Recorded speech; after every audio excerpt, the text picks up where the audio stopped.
Man, un es zinu, ka arī maniem draugiem parasti patīk ielūkoties nākotnē. Kas tad man būs rītdien, vai kas man notiks tad, kad es iešu uz darba pārunām, paņems man vai nē. Es nezinu, kāpēc tas tā ir, bet tas ir cilvēku dabā. Mums gribas ielūkoties nākotnē, nevis dzīvot šobrīd. Labi, ka mums ir tāds draugs Jānis, pie kura arī šovakar es došos tūlīt. Un tie jautājumi, ko es gribu viņam uzprasīt, kas īstenībā būs nākamgad tā pa lielam Rīgā, Latvijā. Un nebaidīšos paprasīt arī, kāds liktenis sagaida raidījumu Sems. Sāksim droši vien no Latvijas, jo mēs visi tomēr dzīvojam Latvijā. Tad, salīdzinot ar šo te aizejošo gadu, nākošais gads Latvijā izskatās krietni cerīgāks. Un galvenais akcents tomēr aizvien būs uz šīm finanšu lietām visām. Aizvien mēs aktīvi strādāsim ar Starptautisko valūtas fondu, un kas ir pats galvenais, šis spiediens no investoriem būs pietiekoši liels, kas attiecās uz jaunatni, uz cilvēkiem kopumā, tad turpināsies arī, diemžēl, šī ekonomiskā aizbraukšana, cilvēki būs spiesti aizbraukt, bet šī aizbraukšana būs pirmajā pusgadā, varētu teikt. Ja. Tas, kas būs jādara visiem mums, būs smagi, aizvien smagi jāstrādā. Mēs šoreiz esam baigi drosmīgie Sems un visu komandu un gribam uzzināt, kas tad raidījumam Sems sagaidāms nākamajā gadā. Raidījumam tāpat kā cilvēkam arī var sagatavot horoskopu, kā jebkuram notikumam.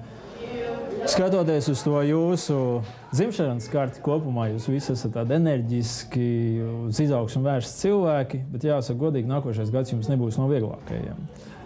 Gada pirmajos mēnešos jums būs ļoti skaidri jāsaprot, ko jūs vēlaties sasniegt, kā jūs vēlaties attīstīties, turpmāko gadu laikā. Un tāda veiksme gaidām orientējoši gada otrajā pusē. Tad jūs atkal nedaudz pamainīsiet auditoriju, kļūsiet vairāk redzami un būsiet vēl vairāk ieredzēti no tautas puses. Katrā ziņā trusis ir pūkaņs dzīvnieks, kustīgs.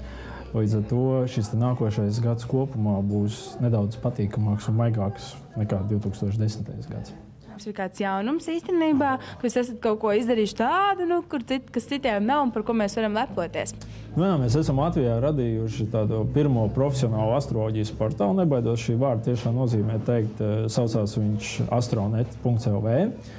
Un ieejot šajā portālā, jebkura persona ievados savus dzimšanas datus, precīzi pulksteņu laiku, var saņemt savu dzimšanas kartes interpretāciju, kas ietver visu par personību, finansēm, kādā darbā labāk strādāt, kur virzīties.